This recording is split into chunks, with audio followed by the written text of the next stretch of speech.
I'm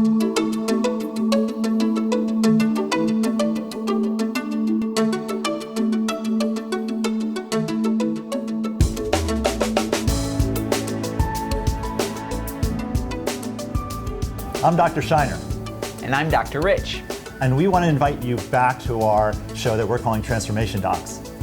Dr. Shiner, it is amazing how many transformations we've been able to share on our show. It never gets old seeing someone take things to another level. Yeah, what is so fascinating is that before someone can have a transformation, there's one moment or one event that caused that transformation to happen. Whether it's a new idea, a new relationship, right? A new activity. As we have seen in our practices, cosmetic procedures can be a very powerful cause for transformation. What's amazing about transformations is that it can happen to anyone, and the smallest thing can trigger it. We call this a transformation trigger. Did you say trigger? Hey, the cameras are rolling here. What I'm talking about is the moments where we actually decide to make a change in our life. These moments are called transformation triggers. It's a catalyst for people to change their lives for the better. We see transformations every day in our office, and we would love to hear what you think has inspired you and has been an important change in your life. And transformations don't have to be the result of a large, complicated surgeries. It's amazing to see how a minor detail can sometimes cause the biggest change. And today we'll feature two patient stories who both achieved transformations in their lives as a result of rather small and simple treatments. First up will be Kate Miller, who has some great stories to tell about her life in general and her small treatment specifically. Next, we'll have Joel, who likewise experienced a big transformation from something rather small. That's right, Dr. Rich. Little things can mean a lot. So let's respond to some of the email that we received about our last episode where we featured Martha. Dr. Shiner, our viewers asked specifically about what she had done. Well, Martha had an issue in which one of her eyelids started to raise higher than the other. And it was amazing that this was actually caused by her thyroid. It made it look like she had a more prominent eye and that someone was staring at them. And it was very complex and required a few procedures, but we were able to help her out. Amazing. Next, we'd like to introduce our patients for today. First up will be Kate Miller, who had an issue with a seemingly small cosmetic problem. Let's meet her and learn about what had bothered her and how her life changed after her treatment.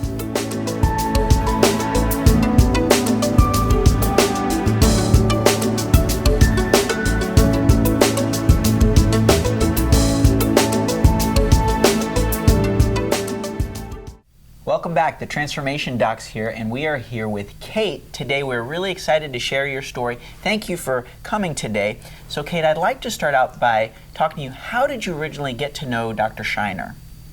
I originally got to know him through his wife, Carrie. We both have children. She's a wonderful lady. And then when I needed to get my eyes checked, I absolutely wanted to go to him, and he always was saying, you know, we could do something with that mole, we could do something with that mole. And finally I was like, it's time for me to do something for me. So Kate, I think what our viewers would really like to know a little bit more about is really the specifics of what was happening with the nose, because you had these very small moles on the outside of your nose. Can you kind of point to where you think you saw them? They were right here on the edge. So Right, if you looked at me, you could see it. You could see the bump. And in certain shadows and lighting would pick that up. Absolutely. And one of the challenges with that area is that it's a rounded area. And I was discussing with you because people might try and use a blade to shave that, and one of the issues is that it could be too deep or too superficial, and really wanted that to be kind of a perfect area because it's such a focal point of the face. And so one of the things that we did was, first, I'm always careful because we wanted to make sure that it wasn't dangerous. So we took a small piece and we sent it to the pathologist to make sure it was not a cancer. Mm-hmm. And then afterwards, we actually used a laser, and very, very finely, I numbed the skin and I actually planed that down layer by layer until it was perfectly flat. I could smell the smoke. And then we put a little spray on there.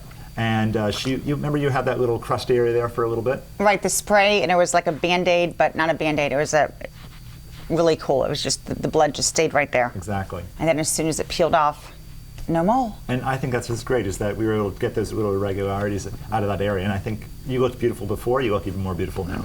Thank you. And we talked about it. I mean, you have always used your appearance in professionally, you lift yourself up and you inspire others. So you have so many great stories. When you had made that decision to have that mole removed, it really had an impact on you after you had the treatment done. It did. I mean, on a comical note, like right now, I would not be sitting on this side. I would be sitting on that side because then you can see it. And when you go to dinner and there's overhead, if I'm on a date or something, you know, because I know you can see it. It's like something you just zero in on. Right. And it just, it's like freeing. Now it's just smooth. Yeah, because it was front and center. So Front and center. It was something that was on your mind. Would it distract you, or did you feel like it dominated your facial appearance? Yes, because I could see sometimes people looking at me and they were just looking at my nose, and I was like, maybe Dr. Shiner's right. Maybe I should do something. And I've never, I'm a single mom, and I've always done things for everyone and never did anything for myself. And I was like, it's time for me to do something. Right, I think it's really interesting because I've talked about this before. The way we communicate is really with our faces. The eyes and mouth are the most important things we want to focus on. If there's something irregular there with a nose that has a bump or a mole or something, our attention is drawn away from that. And you have such beautiful eyes, beautiful lips, right? And we really want to be drawn to that area. So I loved helping you because I knew this was going to be much more congruent with your beautiful face that you have. No, and when it first came off, it was like weird. And my younger son said, did they keep the mole? Can I keep it and bring it to class for show and tell? And I'm like, no, that's gone. Bye-bye. So what would you say to someone who has been thinking about doing something for themselves, but what did it change your confidence? How did you engage people differently? Can you describe that? Because some people, they may have never done something for themselves. What was that like for you? That was the first thing that I had ever had done. I had never had Botox or nothing done. And I would definitely say to go for it, because you just go through life and you're like, oh, it's fine, and the next day, but it really makes you feel better about yourself, and it makes you want to improve other things in your life, whether it's physically or on a personal level. Yeah, I mean, when you had this done, what are some of the things that happened in your life you think that changed? 'Cause you were sharing with us some things before about how your family was relating to you and such. Actually, my boyfriend said, your skin, it's always looked good, but you just seem more confident about yourself. You just seem more animated than I already am. And I remember him saying that, and he was very sincere when he said that. And that meant a lot to me when he said that I was taking better care of, you start taking better care of everything once you have it done. Wasn't it amazing what Kate just said about such a small thing as a mole affecting her? I mean, here's this beautiful woman, and these small differences can make a huge impact on the way we feel about ourselves. Absolutely. And it was in a complex area, and most people might not think of it as a big thing, but it had a really big impact for her. Absolutely. Right, and those are the catalysts for change that we talk about, how your life can go in a different direction with these very small things. That wasn't a big deal that we were doing for you. That was a small issue, but honestly, for your face, I think it's really beautiful. That really made a big difference for you. Definitely. Like I said, I would not be sitting here. I'd be sitting on this side because, but now you can sit any side you want and look. And that's one of the things we talk about. People do treat us differently based on how young or how old they think we are, and they treat us differently based on our appearances. The most important person that treats us differently is ourselves. And so do you feel you're treating yourself differently now that you've made that investment? I do. I feel more confident talking to people, especially if I'm, pitching something or if I'm asking for a favor. I feel just more confident about myself. Wonderful. Definitely. And you're such a humble person. I've really enjoyed getting to know you, and you have so many amazing stories, but you're quite accomplished. You've done things with your career. Can you tell us a little bit about what you've done in your career and some of the transformations you've had in the past? Well, I played the piano for 17 years, and then I went to college, and I couldn't wait to get out of college. All of my friends wanted to be with the frat boys, and I just wanted to work. And I went to college in the South, so everyone was getting married when they were 22, and I was like, no, I see those big buildings. I want to work there. So I got into pharmaceutical sales, and without knowing literally nothing about medical, I studied my behind off and became the #1 in the company. It's a Fortune 500 company. Amazing. And I did very well with that, and I worked for Dolce & Gabbana, and I also worked for Casio, the G-Shock watch, and within 3 months I was hired to be a manager, and I just have a confident way with myself, and life is great. This makes it much better. There you go. Wonderful. What was it that your fiance, right, had made some comment to you, I think, about about the mole and how you had changed, as a result when you had that done. Oh yeah, I was like, so honey, did you like it? He's like, I'm so glad you got it done. And I was like, well, why didn't you tell me? Like, it's been a year and a half. He goes, well, so, and now people are like, oh, I'm so glad you got that done. It's like having spinach in your teeth and finally someone tells you. So, but it does make you feel better about yourself. Little things. It could be something that no one even realizes, but if it makes you feel better, when you walk out the door, you feel more confident about yourself. And you have a swagger, you walk differently and you go up to people a little bit more. You want to pursue things a little bit more confidently. Right. I think what you were touching on, you've had amazing challenges that you've faced and overcome in your life. I mean, can you feel comfortable sharing some of those things that you have gone through? Well, I didn't come from a good childhood, and it was very abusive, and sometimes you think your life is near the end, which I definitely was at, but I just knew that God wasn't done with me yet. I just knew, and you have to have hope. You have to know that God's not done with you yet. You just have to stay positive in the worst situations that I was in. You just have to stay positive that God's there, and there is something better happening. And then I met Dale, and everything went great. We talked about these things called transformation triggers. They were these points in our lives where we do tend to take a different direction. I think that's amazing because you are such a wonderful, self-confident woman at this point. And can you look back at points where you said, I understand about my childhood, but I decided to live a different way? I think everyone, when you have a toxic childhood, you still have that little, on your shoulder, those little voices. And I still have them. I still struggle with them, just like everyone else who has been through. You still have, whether it's an ex-boyfriend, ex-girlfriend, an aunt, you still have that little thing on your shoulder that you're self-confident about. But then I've realized that a lot of times when people act like that, it's not about you. It's really about them, that they're going through something personally. They're just taking it out on you because you are vulnerable and you're the weaker one. So you're a good target. And you just have to pray for them and not be around those kind of people because it will bring you down. You feed off other people's energy.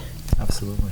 And so when you were younger and you had some relationships that may not have been as supportive, you said you were in touch with your faith, and that's been important to Yes. you. As you realize, say, hey, I'm in a relationship that may not be supporting me when you were younger, now, at what point did you say, you know what, I need to take care of myself, or I can get through this, or you discovered that you actually did have a lot more value than people were giving you? You see It was where I'm going actually with that? when I separated myself from my parents, and which is unfortunate because I do abide by the 10 Commandments. And if it wasn't for my rabbi saying you are not going to go anywhere if you stay in this situation, Einstein, the same thing over and over, you can't expect a change. And I still have my moments, but I've come such a long way. And just having positive people around you that believe in you and that love you, and even if you have cockamamie ideas, they're like, sure, honey, go for it. You just have to have support around you and love and positive people. I think, and we have people who are watching this who might be in a similar situation. What words of advice do you have for people like that who might have been in a similar situation? Hang on. Don't let go of hope. Just keep strong. Know that God's there. It's beautiful. Just know. There's a light at the end of the tunnel, and just keep positive. Don't get negative, even though it's very hard, but just stay positive and know that things are going to turn around. You have no clue how you're going to get out of that hole, but just stay positive. I think that's really wise, because I think that we choose the way we want to interpret the world, right? Something could be good or bad, and you could be right about it at the same time. Right? It's just how we choose to interpret things. I think you have this internalized. I see it in you. Your brain is now looking for the positive in life. I think that is what you just said is very powerful for people. Is that we can find the good in a situation that can really allow us to see more good in the world. Absolutely. There's women that have everything, and men for that. They have the great career, they have the great wife, they have the great family, they get the house, they have the money in the bank, and they're still mad as anything, and they're not happy. And even when I got divorced, I didn't have any money, and I had 6 jobs. I always said, as long as I lived in a cardboard box and I had water and I'd love. That's all that I need. that's all that you need is love and positivity, and things will come. Yeah. No matter where we are in life, there's always another opportunity. There's always another option. Yes. And when we had talked before, I mean, you had hit a point where you felt, you talked about being in the hole, you were pretty far down. What was it that helped you to say, okay, I'm pulling back up? Because you had hit a point where you just said, I was going to end my life. I attempted to end my life, and that was pretty bad. I completely remember, and world doesn't need me. I just can't take it anymore. And I remember being in the hospital bed, and I was saying, what am I doing here? I was like, I'm happy. And then, of course, the doctor that came over was super hot, and I was like, he's not going to want my number because now I'm like a mental case. Great. I remember that because I was like, oh, he's so hot, and here I am, like suicide watch. I was like, great. I completely remember, and I was like, can I put some lipstick on? I was like, I don't even think that would work. I just need to go. I need to go. And, that probably was the point. I was like, what am I doing here? I love life. It snapped you out of it, and once you got on that path, you weren't going back to that hole again. No, I'm happy. And you have a family now, and how many children do you have? I have 2 children, a 9-year-old and a 10-year-old, and I was very much a workhorse. I'd never even had babysat before. In fact, the one time that I babysat, I called my mother and said, come and get the kid, you can have the money. I was not the kind that was like, oh, look at the cute kid. I was like, oh, God. And now I am made to be a mother. I'm very nurturing, and I just love my children. I just love being a mommy. I love, that's so touching. I mean, they make me softer and want to be a better person because I'm their female role model, right? Which I take very seriously. And of course, when they're not around, I don't have to be a role model. But I want to instill in them, the correct women to go for, and how to, speak correctly, and put your napkin on your lap, and if you learn those things, it's good. It helps. And I think you sounds like with your fiance, you found someone really supportive too. That's been a wonderful thing. He is amazing. He is, he loves me for everything. He knows everything about me. He knows everything about me, and he just loves me. He comes from not as bad as a situation, but similar, and I think that's a bond. And when I'm, down on myself, he picks me up, and when he's down, I pick him up. I'm like, come on, giddy up, get with it. And we're a good match. I mean, I'm very animated and outgoing, and he's very calm, but I bring it out in him. Right. Yeah, it's good. I think it's kind of interesting. It is sometimes good to be able to have people with similar life experiences. So yes. Because you can relate to each other in a way that other people may not be able to relate to someone. People would probably think that I was wacko and need to go to a hospital if they knew my past. But if you come from similar situations, you can identify, and you help each other. He has issues and demons. I have my own, and we work it out together because we both want to be healthy and become a better person. I think your story is so inspiring. I think you're going to reach so many people. And I think because there are people who've been in similar circumstances before. And I think the great thing is they can listen to you and not have to go to that same place. They can realize that these transformation triggers can happen at any point. It really is a change of the mind, isn't it? It's deciding to see value in yourself and to see the good in the world that can really switch you to a different way. Do you feel that? Yeah, I remember when I was living in Atlanta and I was mad about something, who knows, and a gentleman crossed the street, and he literally was just a trunk with arms. And I was like, here I am, mad at the world and this poor person. And then the other day I saw a gentleman, I was irritated about something, and he was in a wheelchair fishing, and he just looked so happy. And you just have to be happy and maintain a happy, positive outlook. And when people are rude or whatever, or say things, like Taylor Swift, shake it off. You just gotta shake it off. Not worry about it. I love it. So you're a very confident person. Actually, I'm not. I'm very self-conscious, but it's interesting you say that because she portrays a lot of confidence. Yes, that's what I say. You seem a very confident woman to me. Right. I mean, you have a great self-concept that what we feel, at least that's what we feel from you. And very charismatic. And so people, they follow your lead. And when you were younger, your confidence was not what it is today. So you've absolutely grown your confidence. What message do you teach to your children? How do you demonstrate that to your kids to teach them their confidence? What kind of things do you sometimes they say, God, I'm so dumb, I can't do math. I'm like, honey, you're not dumb. Mommy didn't like math either. Let's work this out. Let's do it. And, I'm like, you can't call people dumb. You don't say that. That's not correct. Or I hate this person, you say you dislike them. You know, if you don't like someone in the sandbox, go find someone else. And it doesn't mean that they're a bad person, it just means that the two of you aren't jiving together. And just to be, you know, they say yes sir, no sir. I mean, I remember a really funny time that it was with my ex-husband, and this is actually really funny. We were at International Mall, and my ex-husband just walked in, and my son goes, ooh, and he goes, ooh, Daddy, you're gonna get timeout for that. And there was all these women in the elevator, and she goes, that's right, you need to be in timeout. And I go, that's why I divorced him. It was actually really funny. Go, ooh, Daddy, girls go first. It was actually really funny.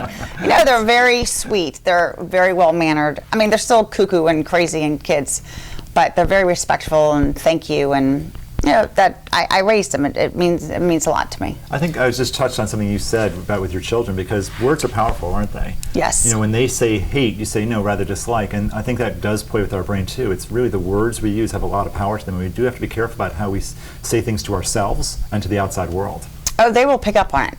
And if you have parents who are constantly putting you down and criticizing you, you're going to start believing it, whether it's your parents or a boyfriend or girlfriend or wife. You're going to start believing that. If you hear it so many times, you're going to start believing that. And, you know, it's not a good environment to be in. So with my children, I'm always like, you can do anything. And the other day I said, you can do anything you want in the world. Anything. If they can do it, I always say, if Madonna can do it, I can do it. If Beyonce can dance like that, I can learn. That's you know, right. Anything is possible. You just have to keep trying and trying if that's what you really want to do. Practice makes perfect. You know, most people who are very successful have failed 100 times over. Right. You just have to pick yourself back up and keep trying. And be like, oh, well, that sucks. Just keep going. Don't beat yourself up. I love it. It really is a very powerful story. So, you know, you have had so many successes in life. You have fended for yourself. You have made your own money. You've been successful in many different areas. You absolutely do have confidence. And we, Dr. Shiner and myself, we certainly see people that come into our lives that they are absolutely confident, but at some point we doubt ourselves.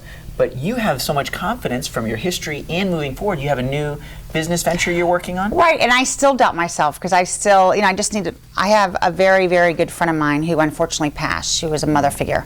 And she always would say to me, you just want to push that button, but it's your self-worth, it's your parents, that someone's not going to like it, and I know it's going to kick, I know it's going to do great, but it's like I have to push that button, and I know as soon as I push it, my life's going to change. Right. And I got to do it. And I mean, doing this right now is huge for me. Good. Being, you know, talking about this is, but I want to help other people, and I don't want anyone to go down what I went through, which was horrible, and think that your life is over and it's not worth it. There's hope. Well, we sincerely appreciate you being here. And I call those inner voices, I call it the inner bully.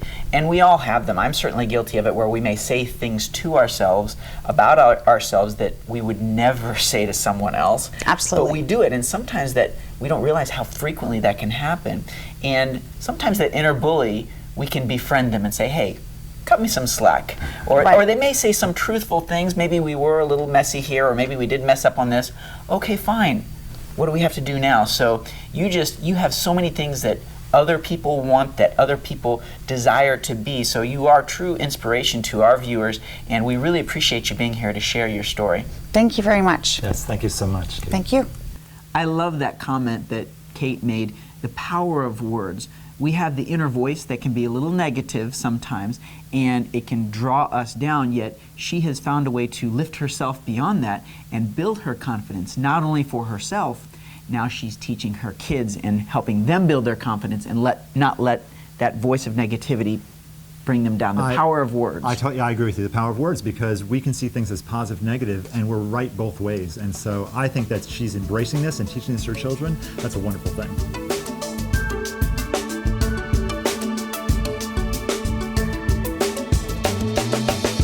Welcome back.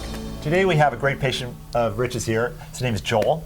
And Joel, why don't you tell us a little bit about what brought you to see Dr. Rich? Well, I had these large gauges, which are earrings that are about 2 inches big, and so the holes aren't able to go back to the normal size. And I was ready to progress my life in more of a professional career.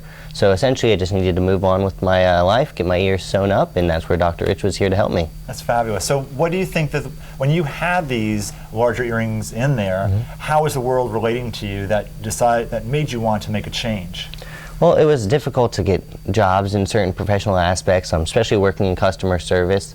It just made my finances actually very stressed because the jobs I could get weren't as profitable and as good as Sure. the better jobs. So I had to go and get them sewn up and move away from just the retail aspect and move into more of a professional career. Sure, and it's kind of interesting the way our appearances affect the way that people treat us in this world. Oh, right? absolutely, of course. And so that was working for you for a time period, but when you wanted to switch to a different sort of life, that was the transformation point where you said, I need to make a change here. Is that what happened? That's with you? absolutely, yes. Yeah, can you tell a little bit about the procedure and what you actually Sure. did? And so, well, what we did for Joel is that he had the ear was stretched out, and so we took a part of that. We had to remove a little part of the ear. We stitched it together. The other side was broken already, so we removed a little bit of the skin, and then you stitched that together. It did not take us that long to do, and we've been sharing Joel's story in the office, and he actually inspired another person to have their earlobes closed as well. And so, but now tell us, you were having difficulty finding a job. Absolutely. How were people receiving you before you had your earlobes repaired? It just wasn't approachable. They even some interview situations they had to ask, like, is this something that you're able to put away or take the earrings out? And that just wasn't the case. Like I went for an interview for a management position, and they just said, just by your physical appearance, we don't think you would be a good candidate for the position. So it definitely affected me in many different ways. And then we did your repair. How many days was it after the fact that you went for a job interview? Oh, it was 2 days later I went for a job interview. And what happened? I got the job. There you go. Yes. It was very exciting. And tell us what you're doing now in your job? Well, I'm a career service advisor, so essentially the people who graduate from our college, I help place them in their new fields, either if it's medical or nursing, whatever it may be. I just help them find their fields and their new jobs. Wonderful. Well, we appreciate you sharing that. And you're a confident person. Before and after you had your earlobes changed, did it affect your confidence in any way? Absolutely. I actually used to have long hair just to hide my ears back in the day. And after this, I'm able to have my hair a lot shorter. I don't feel like it's so out there in the open, and I can just kind of not blend in with the crowd, but, not stand out like a sore thumb either. Absolutely. Interesting. So what drove you to get that to begin with, actually, in your life? I'm just curious in terms of the type of... Well, I was in a band, and that was kind of just the trend that was going on, and I really enjoyed it when I was doing it when I was very young, 16, 17, 18, but as I got older, it just something I wasn't in the lifestyle anymore, and it was just ready to move on. Nice. So what kind of instruments do you play in a band? I did guitar and vocals as well. Very nice. Awesome. Very nice. Very nice. And you're a family man. Yeah, absolutely. And so how did this change you as a father and as a husband? It made our lives a lot easier financially, of course, because I got that new job, and which definitely pays a lot better than my last one. In the family life, personal life, my wife is very happy with them. She says they look very nice when we go out on dates and whatnot.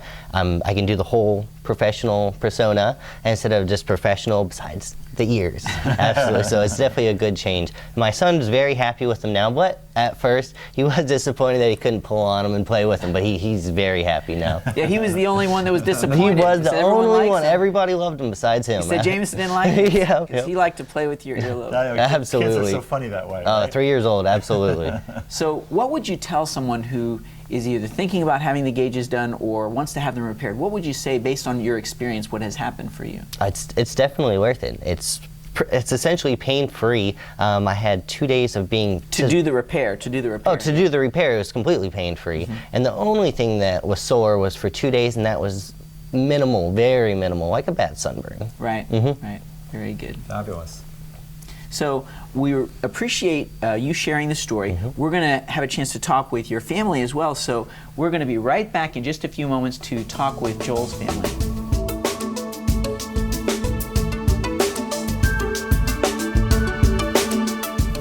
Welcome back. What we have here right now is Joel and his wife Whitney, and we're very excited to have you both on the show here today. And I've actually heard some good news that you guys have to share recently. Is that right? Absolutely, yes. We're having baby number 2. Oh, That's so very, very Very exciting. exciting. Thank you. Very exciting. So we're really excited to have you here and have both of you. So you were present when he was going through this whole process, and you knew him before he had that ear the way it was and the way it is now. Can you tell us a little bit about what your experience was with that? Well, it was kind of stressful with him getting ready for work every day. I'm wondering how he's going to hide it and if it was acceptable anywhere he went. Yeah. And then, after he got it, it made literally all the problems go away. Wow. Did you notice a difference in in his confidence and how he held himself or how he interacted with other people after he had the earlobes treated? Oh yeah, he wouldn't have to worry about whether they were looking at him or the earlobes. And now they just see a fresh face. Oh, You know, that's and, nice. and you're staying home with the kids and he's supporting, right? So now that he's told us that he was able to get a new position now, and that's probably helping the family to a certain degree. Is that right? Oh yes, a lot, yeah. Yeah. And that's exciting. And actually, you have a young child, and Yep. and your child. How are they relating to this now? Oh, he's doing awesome towards it. He was very happy with the ears and definitely happy with my income and my hours that I get to work as well because of the new position.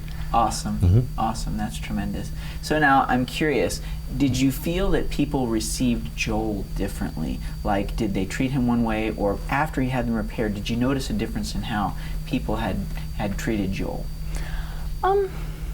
Maybe a little. I wouldn't say they treated him badly, but maybe not with as much respect as they do now, unfortunately. Right, right. And now his confidence is different after he's had the earlobes repaired. Have you noticed a difference in any of his confidence and how he carries himself? Oh yeah, in the morning when he wakes up, he's actually excited to get ready. He has extra time to kind of do other things instead of worrying about how he's going to hide that. Because you said he was trying to like glue them before and Glue them, Band-Aids, tape, anything just And the to... hair that he was wearing longer before. Yes, yep, but that had to go. Well, thank you very much for sharing. That story has been very empowering, and we've already shared Joel's story a little bit, and he's inspired other people to have theirs earlobes treated and stitched up. So we really appreciate you coming on. Thank you, I appreciate it too. We'll be right back.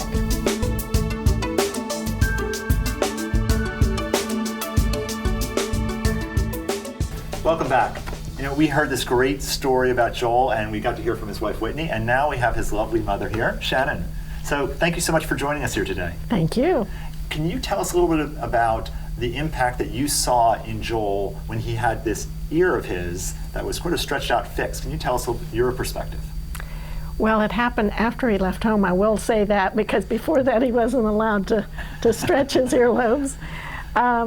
It was a shock. You know, I knew that he was uncomfortable with it. He would try to hide it. It was just interfering with his life. He didn't have the confidence to go and be all that he could be. So And that's hopefully fascinating now. because we do realize that the world does interpret us by the message that we send out there. Yeah. And, you know, we want to come across as the best way possible. That first impression. Right, right. And you had a chance to watch the procedure on the little Periscope app. You were watching it live. How was it to watch the procedure? You know, I thought it was going to be gross. To tell you the truth, I thought, oh, can I stand to see you cut? But it was also just natural progression of things to take care of the problem. And it didn't bother me at all. And what have you seen, you know, with your son now before and after from his standpoint? I mean, how is he acting differently, or how is he perceived differently, do you feel? I think you have more confidence. I think that he is greeted differently by people. You know, they don't just go, you know, with their eyes kind of looking to see what's wrong with this ear. Now they're just ears. And who could ask for anything better than just ears? Yeah, and I think what's really interesting is how really it was a small issue, but small things can have a very big impact on us. And so even something as small as an ear that you were so wonderful helping him with, Yes. I mean, look at the impact that it's made for him in terms of the Oh, yeah. work you've been able to do, the way that you're able to provide for your family more now. That's really impressive. I was excited when he got his job because the one thing they said to him was, do you have to wear earrings now? And that was just the stitches. It was like 2 days or 3 days after the surgery. And he said, no, that's... Those They're stitches, they stitches, fall yeah. out. Those are stitches. Yeah, they just fall out. So, Shannon, what does this mean to you to see the before and the after for his ears as a mother, not only as a mother, but as a grandmother? What does this mean to you? It partially means to me that, okay, you're grown up. You know, you don't see adults starting that procedure of stretching. It's kids that do it. And Joel's got adult responsibilities now. He's, I don't remember how old you are, but 24. Yes. And, you know, he's got things he needs to do as an adult, and this just is going to keep that from standing in his way. It doesn't change who he is, but he had that flaw standing in his way. And does that make you feel better Oh, to see it? yes. How does that make you feel to see what it is? Well, I like am that? sleeping better at night. Between that and having a good job, I am sleeping better. I feel so proud of him for having jumped at this opportunity. I mean, it was something we couldn't even dream of before, but we had the opportunity, or I should say you had the opportunity. I just got to sit and watch it on Periscope. I didn't have to sit in that chair. But it wasn't bad, was it? No, definitely, absolutely worth 100%. Yeah. And when you think about little Jameson, what do you think does this mean for you as a grandmother, thinking now he's got his work? How does that impact you, thinking, hey, there's little Jameson and his dad had this treatment? You know, the nice part of it is he may not ever remember that his dad had those stretched out ugly ears. He will see Dad now, not ears Dad. That's true. So it does my heart good. I'd say we talk a lot about this idea of these moments in our life, these transformation triggers where we start to experience something and start to go into a different direction. This seems like this was a very sentinel part of your life. I mean, this procedure you had, it seems like your life is heading in a different direction now. Oh, absolutely. It was definitely a pinnacle from the time before to where it's going to be progressing now, and I'm very excited for the road ahead. Yeah, I think it's fabulous. Thank you both so much for sharing, and we're going to be right back because we want to hear from little Jameson himself.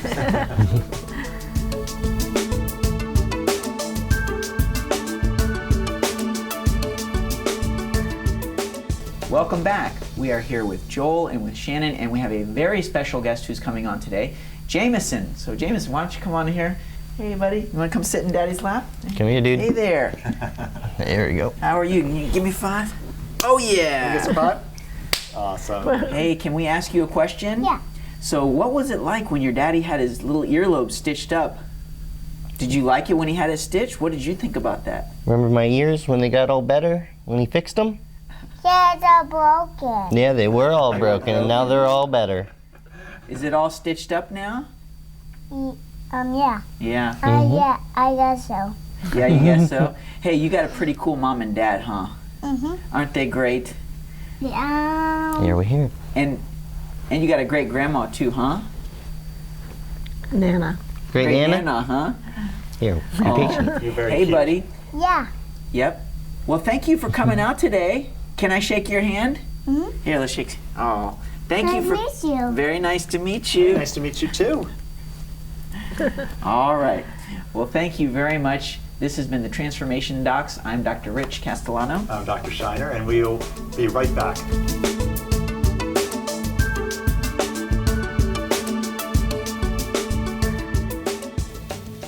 And even for Joel, we treated his ears, but it went much further beyond him. It impacted his mother, it impacted his wife, and even his ability to support his son. And I love seeing his confidence boost up. Transformations do not happen when there is no confidence. His confidence went up, and Joel had his transformation. And I agree that I think it's amazing that transformation is affecting not just us, but the people that around us who love us. And it can affect an entire family that way. I mean, he's a case in point. Absolutely. When we come back in our medical news section, we are going to talk about the difference between Botox and facial fillers.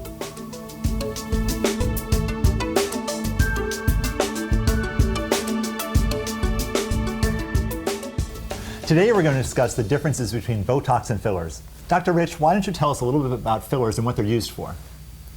Facial fillers are very popular today. As we get older, the face can look a little washed out, and if you fill the volume back up, it makes you look younger. Dr. Shiner, why don't you tell us a little bit about Botox? Sure. You know, Botox has an interesting history in that it was first used for children who had crossed eyes. It was then used for people who had spasms of the face, and those patients came back to us and said, hey doc, not look at the spasm, look at these lines. And so then it started to be used for cosmetic purposes. It's actually very helpful for headaches now, for sweating, and for a lot of different things. I like using it for more facial rebalancing and lines in our face that make us look mad or sad. Interesting. And one of the most common questions I get is Botox the same as filler? So the difference is, as Dr. Shiner was saying, Botox softens the wrinkles and can create some facial balance. Fillers plump and can also treat some of the wrinkles in different areas. Bottom line, you need an expert who can guide you as to what is right for you. Absolutely.